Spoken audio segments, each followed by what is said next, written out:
प्यारे बच्चों नमस्कार। आज हम आधारभूत ज्यामितीय अवधारणा में त्रिभुज और चतुर्भुज के बारे में पढ़ेंगे। सबसे पहले त्रिभुज देखते हैं।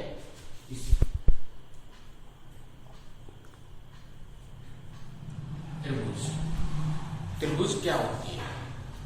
त्रिभुज बच्चों तीन भुजाओं से घिरी हुई या तीन रेखाखंडों से बनी बंद आकृति को हम त्रिभुज कहते हैं। यानी कि ऐसी आकृति जिसकी तीन भुजा हो और वो तीनों भुजा कैसी हो? रेखाखंड हो। तो तीन रेखाखंडों से बनी बंद आकृति को हम क्या कहते हैं? त्रिभुज कहते हैं। त्रिभुज की परिभाषा क्या होगी? त्रिभुज की परिभाषा होगी तीन रेखाखंडों से बनी बंद आकृति को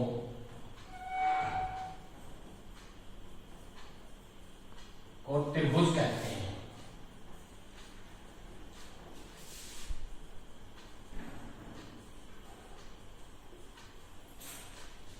यानी कि ऐसी आकृति जो तीन रेखाखंडों से बनी हो। कितने? तीन रेखाखंडों से बनी हो। और कैसी आकृति हो? बंद। हम बंद और खुली आकृति के बारे में पढ़ चुके हैं कि बंद आकृति क्या होगी? जिस आकृति की शुरुआत हम जिस बिंदु से करें उसी बिंदु पर आकर के उसको खत्म करें। यानी जिसका आरंभ बिंदु और अंतिम बिंदु एक हो तो वो बंद आकृति होगी, और जिसका आरंभ और अंतिम बिंदु भिन्न हो, अलग हो, वो खुली आकृति होगी। तो ये त्रिभुज है वो बंद आकृति होगी। तीन रेखाखंड होंगे, तीन रेखाखंडों से बनी बंद आकृति को हम क्या कहते हैं? त्रिभुज कहते हैं। तो ये त्रिभुज है, इसमें तीन रेखाखंड है, एक, दो और तीन, और ये बंद आकृति है, ये त्रिभुज कहलाती है। तो अब बच्चों हमने इस त्रिभुज को इस ब्लैक बोर्ड पर बना दिया। अब इस त्रिभुज ने इस ब्लैक बोर्ड को, इस व्हाइट बोर्ड को, ब्लैक नहीं व्हाइट बोर्ड को तीन भागों में बांट दिया। कितने भागों में बांट दिया? तीन भागों में।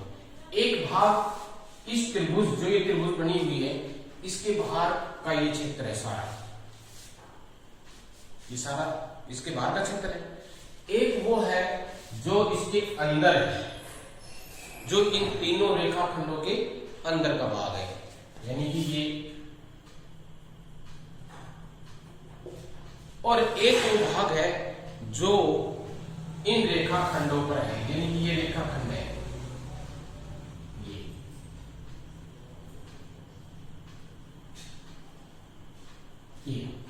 ये पूरा पृष्ठ है। ये पूरा जो व्हाइट बोर्ड है इसको हम एक पृष्ठ मानते हैं, एक पृष्ठ मानते हैं। तो इस आकृति में कोई भी आकृति होगी जो बंद आकृति होगी वो उस पृष्ठ को तीन भागों में बांटती है। एक उस आकृति के बाहर का क्षेत्र होगा, एक उस आकृति के अंदर का क्षेत्र होगा, और एक उस आकृति की जो सीमा है, ये बाउंड्री है या जो भुजा है वो होगा। अगर मान लो कि हम कहें कि त्रिभुज है ये ए, ये बी और ये सी, ए बी सी त्रिभुज है। तो ए, बात करें बिंदु ए की, तो बिंदु ए कहाँ है, कहाँ स्थित है? ये इस त्रिभुज के बहिर्भाग में है या अभ्यंतर में है? ये जो इसके बाहर का क्षेत्र है इसको हम बहिर्भाग कहलाता है। ये बाहर का क्षेत्र कहलाता है बहिर्भाग, और जो इसके अंदर का क्षेत्र है ये इसका अभ्यंतर कहलाता है। यानी कि अंदर का क्षेत्र, इंटीरियर रीजन, ये एक्सटीरियर रीजन हो गया। तो ये बहिर्भाग है और ये इसके अभ्यंतर है, और ये इसकी जो सीमा है, बाउंड्री कह लो, इसकी भुजा कह लो, ये इसकी भुजा है। तो अब कोई बिंदु यहां पर है, ये मान लो बिंदु P, तो बिंदु P कहाँ है? इसके अभ्यंतर में है। कोई बिंदु Q कहाँ है? ये कोई बिंदु Q है, ये कहाँ पर है? ये इसके बहिर्भाग में है। और बिंदु A है वो कहाँ है? इसके अभ्यंतर में है या इसके बहिर्भाग में है? तो हम कहेंगे कि ए इसके ना अभ्यंतर में है और ना बहिर्भाग बहिर्भाग में है, ये इसकी उसकी भुजा के ऊपर है, इसकी भुजा पर है।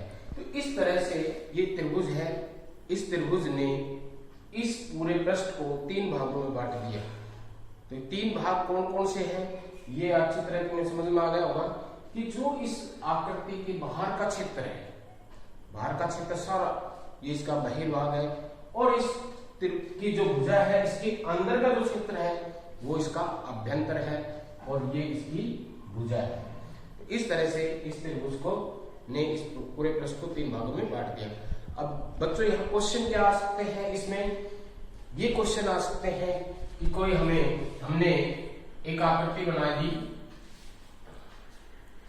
और उसके अंदर कोई पॉइंट दे दिया और एक कोई उसके बाहर दे दिया और कुछ पॉइंट इसके ऊपर दे दिए, इसके कहीं पर भी दे दिए, इसकी भुजा पे ये आर हो गया, मान लो ये पी हो गया, ये एस हो गया, ये टी हो गया, और हमसे ये पूछ लिया जाए, इसमें क्वेश्चन क्या बनते हैं ये कि हमसे ये पूछ लिया जाए कि बताइए कि बिंदु ए उस त्रिभुज के बहिर्भाग में है, अभ्यंतर में है, या उसकी भुजा पर है।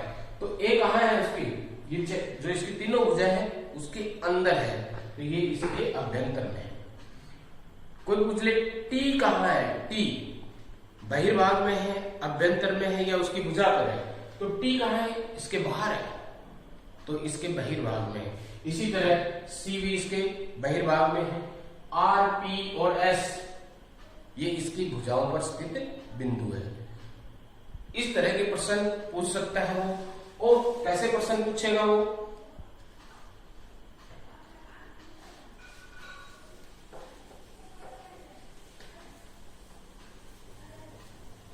और कैसे प्रश्न पूछेगा, इस तरह से एक आकृति दे दी,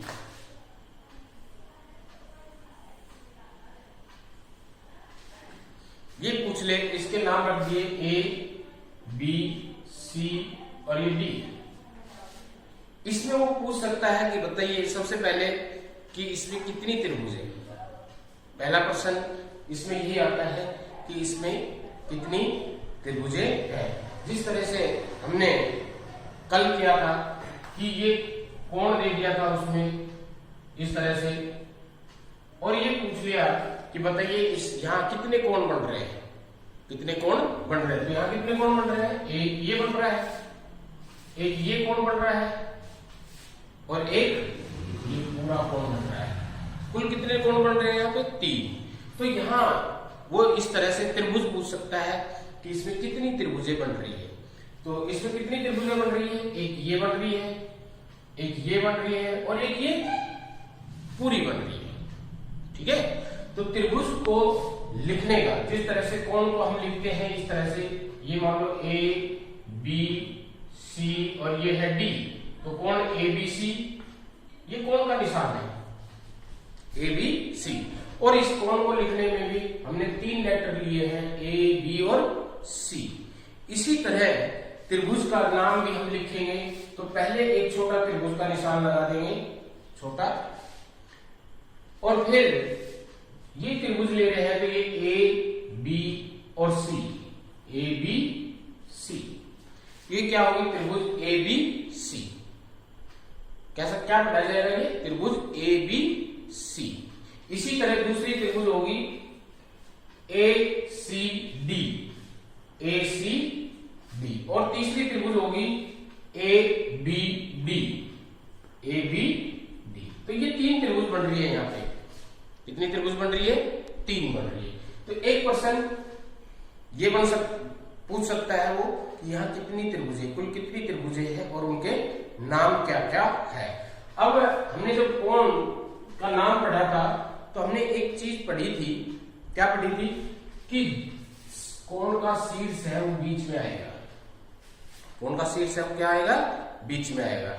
जैसे इसमें ए बी सी, तो ए बी सी, तो शीर्ष क्या है इसका, बी है, शीर्ष क्या है, बी है, तो बी बीच में आया।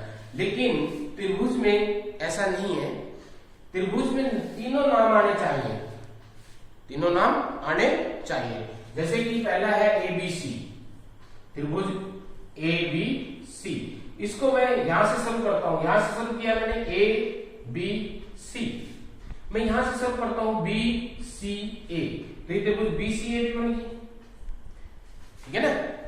और अगर मैं इसको यहां से शुरू करता हूं, उसका नाम पढ़ना, तो क्या बन जाएगा CAB, क्या बन जाएगा CAB, ठीक है। तो ये है इस त्रिभुज को लिखने का ढंग कि एक त्रिभुज को हम कैसे लिखते हैं। इसमें भी 3 लेटर आते हैं, इंग्लिश के 3 लेटर आएंगे त्रिभुज को लिखने में, और ये आगे उसके छोटा सा हम त्रिभुज का निशान लगा देते हैं, तो इसे हम पढ़ेंगे त्रिभुज ABC। तो जिस तरह से मैंने कोण में बताया और अब त्रिभुज में बताया, तो कोण में शीर्ष बीच में आना जरूरी है। यहां लेकिन ऐसा कुछ नहीं है कि हम कहीं से भी पढ़ना शुरू कर दें, क्योंकि इसके 3 शीर्ष है। एक त्रिभुज में कितने शीर्ष होते हैं, एक त्रिभुज है ABC मान लो, तो इसके कितने शीर्ष हैं, 3 शीर्ष है, एक शीर्ष, 2 शीर्ष और ये 3 शीर्ष हो गए। तो तीनों शीर्ष में कहीं से भी हम पढ़ना शुरू करें, ABC पढ़ सकते हैं, BCA पढ़ सकते हैं, CAB पढ़ सकते हैं। और मैंने बताया था कोण में कि वैसे तो हम चलते हैं एंटी क्लॉकवाइज, घड़ी की सुई की विपरीत दिशा में नाम पढ़ते हैं, ज्यादातर जो प्रचलित विधि है वो यही है, लेकिन हम इसको ऐसे भी पढ़ सकते हैं ACB या CBA या BAC। तो इसके कई तरह से इसको लिख सकते हैं, ACB लिख दिया, CBA लिख दिया और BAC लिख दिया। तो इस एक ही त्रिभुज के हमने 6 तरीके से इसका नाम लिख लिया, लेकिन त्रिभुज वो वही है, एक ही है। तो इसमें हम ऐसा कर सकते हैं, कहीं से भी हम नाम पढ़ना शुरू करें, चाहे क्लॉकवाइज पढ़े चाहे एंटी क्लॉकवाइज पढ़े, इससे कोई फर्क नहीं पड़ता। तो यहाँ अब आते हैं यहाँ पे कि इसमें कितनी त्रिभुज है, 3। तो पहला प्रश्न तो इसमें ये बन सकता है, इसमें 3 कौन कितनी त्रिभुजें हैं और उनके नाम क्या है। दूसरा हमने सुबह कोण वाला पढ़ा था कि यहाँ कितने कोण बन रहे हैं, कितने कोण है यहाँ पे, इस त्रिभुज में कितने कोण है, क्योंकि हम कोण पढ़ चुके, तो ये प्रश्न भी पूछ सकता है कि इसमें कितने कोण है। तो कितने कोण है, देखो काउंट करो, 1 कोण, 2 कोण और ये पूरा 3 कोण, ठीक है।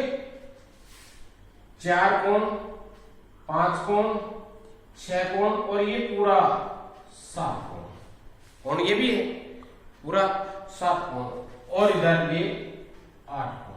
तो टोटल इसमें कितने कोण बन रहे हैं, 8, ठीक है। तो इस तरह से वो ये भी पूछ सकता है इस आकृति के अंदर कितने कोण बन रहे हैं। तो उन कोणों के हम नाम लिख सकते हैं कि कोण 1 है, इसका शीर्ष क्या है, A, तो हम BAC लिख सकते हैं या CAB लिख सकते हैं, ठीक है। इसी तरह कोण 2 को हम क्या लिख सकते हैं, DAC लिख सकते हैं, CAD लिख सकते हैं, ठीक है। कोण 3 को हम क्या लिख सकते हैं, BAD लिख सकते हैं, DAB लिख सकते हैं। तो इस तरह से ये 8 कोण हो गए। तो इसमें टोटल 8 कोण है। दूसरा प्रश्न ये बनता है कि इसमें कुल कितने कोण हैं और उन कोणों के नाम क्या है।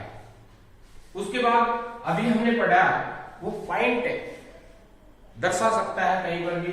यहां मान लो कोई पॉइंट दे दिया उसने U या S, यहां उसने दे दिया T, यहां उसने दे दिया P, यहां उसने दे दिया Q, ठीक है। तो वो ये पूछ सकता है कि त्रिभुज ABC, पर्टिकुलर त्रिभुज का नाम लिख सकता है वो, त्रिभुज ABC के अभ्यंतर में स्थित बिंदु का नाम बताइए। त्रिभुज ABC के अभ्यंतर में स्थित बिंदु का नाम बताइए। तो त्रिभुज हमने सबसे पहले जो त्रिभुज का नाम दे रहा है, पूछ रहा है, कह रहा है, उस त्रिभुज का को ढूंढना है, वो है ABC। तो ये त्रिभुज ABC है, अभ्यंतर का मतलब होता है उसके अंदर। तो ए बी सी के अंदर कौन सा पॉइंट है, पी। तो ए बी सी के अभ्यंतर में कौन सा पॉइंट है, पी। इसी प्रकार वो पूछ सकता है कि त्रिभुज ए सी डी के अभ्यंतर में स्थित एक बिंदु बताइए। तो इस ए सी डी के अभ्यंतर में कौन सा बिंदु है, एस। तो ये बिंदु एस हो गया, ठीक है।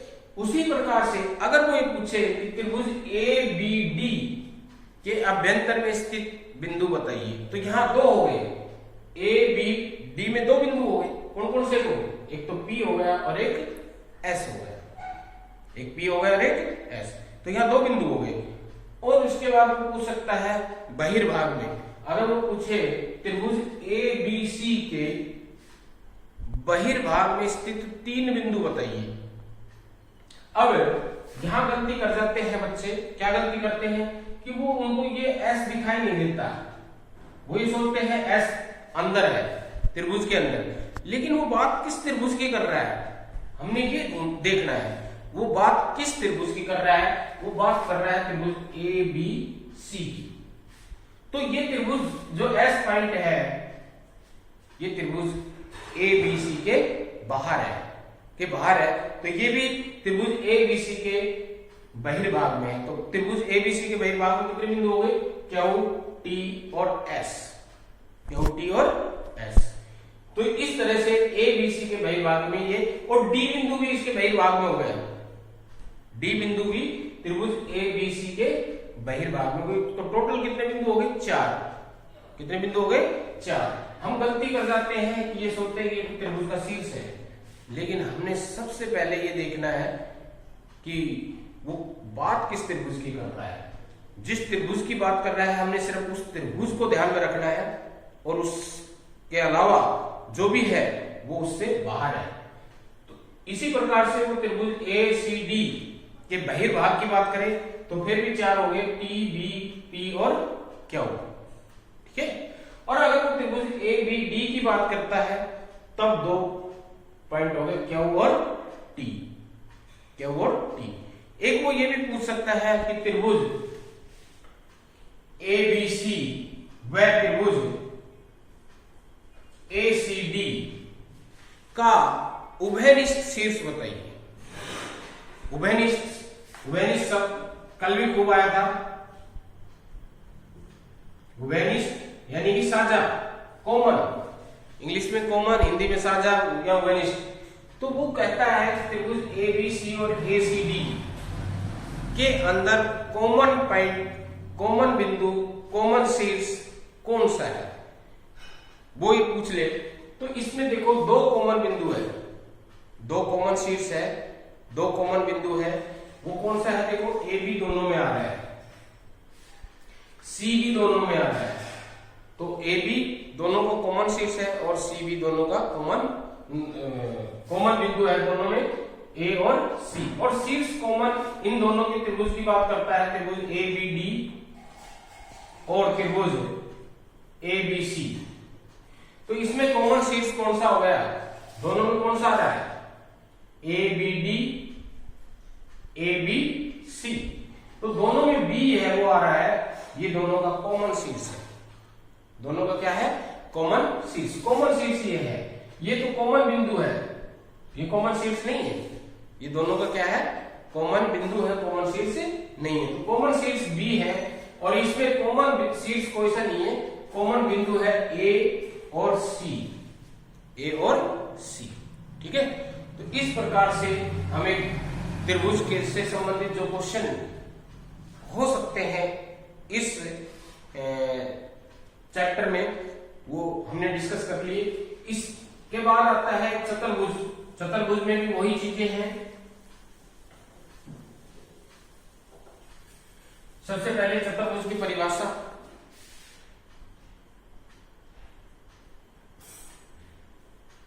चतुर्भुज क्या होती है, इसमें तीन रेखाखंडों से बनी आकृति है, उसमें चार रेखाखंडों से बनी हुई है, चार रेखाखंडों से बनी बंद आकृति को को क्या कहते हैं? चतुर्भुज कहते हैं।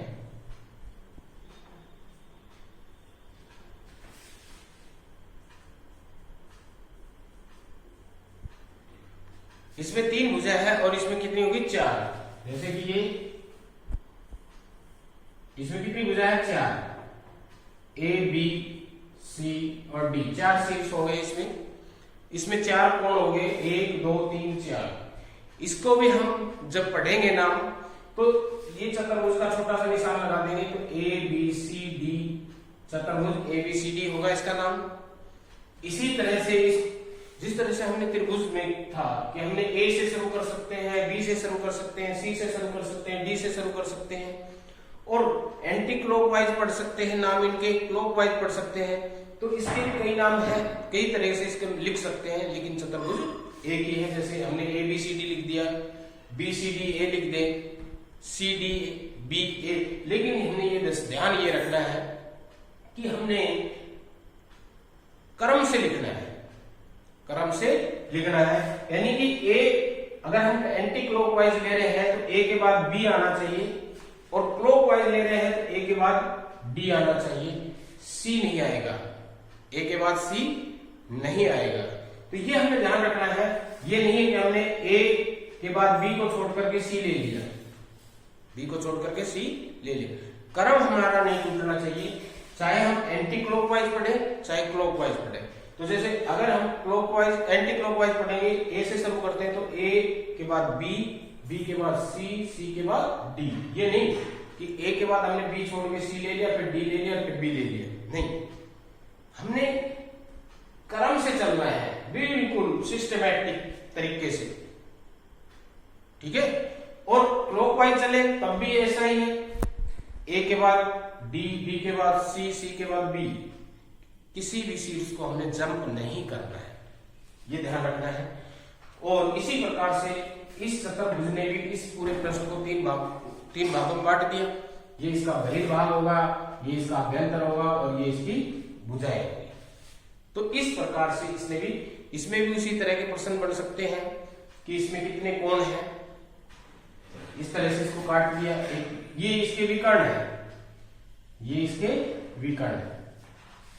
ये चतुर्भुज के ए सी और बी और डी विकर्ण क्या होते हैं किसी भी आकृति के, कि एक उसमें कम से कम एक शीर्ष छोड़ना है हमें और उससे अगले शीर्ष को मिलाने वाला जो रेखाखंड है। जैसे यहाँ चतुर्भुज है तो ए के बाद हमने बी छोड़ दिया और सी से जाकर इसको मिला दिया, तो ये इसका एक विकर्ण हो गया। बी से शुरू करके सी को हमने छोड़ दिया, डी से मिला दिया, तो ये विकर्ण हो गया। एक चतुर्भुज में 2 विकर्ण होते हैं और त्रिभुज में कोई विकर्ण नहीं होता, त्रिभुज में कोई विकर्ण नहीं होता, क्योंकि हम इसके किसी भी शीर्ष को नहीं छोड़ सकते। अगर ये ए है, ये बी है और ये सी है, तो एक बी को छोड़कर सी करेंगे तो फिर ये सीधा होगा, इस साइड से कोई नहीं छूटा। तो इस तरह इसमें हम कोई भी शीर्ष को छोड़े नहीं सकते। इसमें हम चाहे इधर से ले तो ए से हमने बी छोड़कर सी ले लिया, इधर से ले तो बी को छोड़कर सी ले लिया, सी से मिला दिया।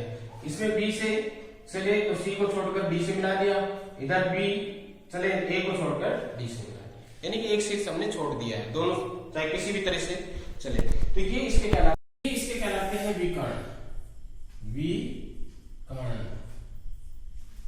तो एक चतुर्भुज में कितने विकर्ण होते हैं? 2। अब इसमें देखो वो पूछ सकता है कि इसमें त्रिभुज कितनी है। देखो प्रश्न कैसे कैसे बन सकते हैं ये हमने जाना। इसमें त्रिभुज पूछ सकता है कितनी है? 1 त्रिभुज, 2 त्रिभुज, 3 त्रिभुज, 4 त्रिभुज और भी बन सकती है। एक ये पूरी बन सकती है ए बी सी, एक इधर से बी सी डी बन सकती है, एक इधर से सी डी ए बन सकती है, एक सी डी ए बन सकती है, इधर से डी ए बी बन सकती है, यानी कि 4 और बन सकते हैं। टोटल कितनी होगी? 8। कितने त्रिभुज बन गए इसमें? 8 त्रिभुज बन गए। तो इस तरह से वो पूछ सकता है इसमें कितने त्रिभुज है। इसके अलावा वो पूछ सकता है इसमें कितने कोण बन गए, कोण गिने 1 2 और ये पूरा 3, 4 5 और ये पूरा 6, 7 8 और ये पूरा 9, 10 11 और ये पूरा 12 हो गए। उसके बाद ये 13, ये 14, ये 15, ये 16 और ये 17 और ये 18 और ये 19 और ये 20। तो 20 कोण बन गए इसमें। कितने कोण बन गए? 20 कोण बन गए। तो ये पूछ सकता है कि इसमें कितने कोण बन रहे हैं, कितनी त्रिभुज बन रही है। विकर्ण के नाम क्या है? विकर्ण के नाम क्या है? AC और BD, AC और BD। उसके अलावा उसी तरह से पॉइंट को इसके अभ्यंतर में, बाहर और इसकी भुजाओं के ऊपर दर्शा करके पूछ सकता है कि ये पॉइंट इसके अभ्यंतर में है, बहिर्भाग में है या इसकी भुजाओं पर है। तो इस तरह के क्वेश्चन इसमें बन सकते हैं। अब एक चीज और है, एक्टिविटी देता हूं मैं तुम्हें कि एक त्रिभुज है, 3 स्टिक लेकर के, 3 छड़ी लेकर के बराबर की, उनको आपस में बांध देना इस तरह से। यहां से रस्सी से बांध दिया, धागे से बांध दिया, जिस तरह से स्टिक लेकर के इसको बांध दिया, इसको भी बांध दिया और एक त्रिभुज बना दी। इसी तरह से 4 स्टिक, 4 छोटी छोटी छड़ी लेकर के, स्टिक लेकर के इसको यहां से ऐसे बांधना है। एक एक्टिविटी दे रहा हूं तुम्हें, ऐसी करनी है हमने और करके देखना है। बांधी। अब इसके ऊपर प्रेशर डालो, इसके ऊपर इस तरह से रख करके इसके ऊपर दबाव डालो, ऊपर से क्या डालो? दबाव। और इसको यहां से इस शीर्ष के ऊपर दबाव डालो, चाहे इस शीर्ष पे दबाव डालो, चाहे इस शीर्ष पे दबाव डालो, चाहे इस शीर्ष पे दबाव डालो। इसमें चाहे इससे डालो, चाहे इससे डालो, चाहे ऊपर से डालो। तो आप क्या देखोगे? क्या देखोगे कि इसकी शेप नहीं बिगड़ेगी, ये त्रिभुज ही रहेगी, इसकी शेप ऐसे की ऐसी रहेगी, इसकी शेप में कोई परिवर्तन नहीं आएगा। जबकि इसके ऊपर अगर हम यहां से दबाव डालेंगे तो ये ऐसे बिछ जाएगी, इधर से डालेंगे तो ये ऐसे बिछ जाएगी, इधर से डालेंगे तो ऐसे, यानी कि ये दबाव महसूस करेगी। तो तुमने देखा होगा कि जितने भी बिजली के टावर के खंभे होते हैं ज्यादातर, उसकी शेप त्रिभुजाकार होती है। कैसी होती है? त्रिभुजाकार, चतुर्भुजाकार नहीं होती। कैसी होती है? त्रिभुजाकार। वो क्यों होती है? क्योंकि वो इसीलिए होती है कि उसके ऊपर अगर दबाव डले तो उसकी शेप में परिवर्तन नहीं आता और इनकी शेप में परिवर्तन आ जाता है। तो ये एक्टिविटी है, इसको करके देखना। ठीक है, तो आज के लिए इतना ही। धन्यवाद।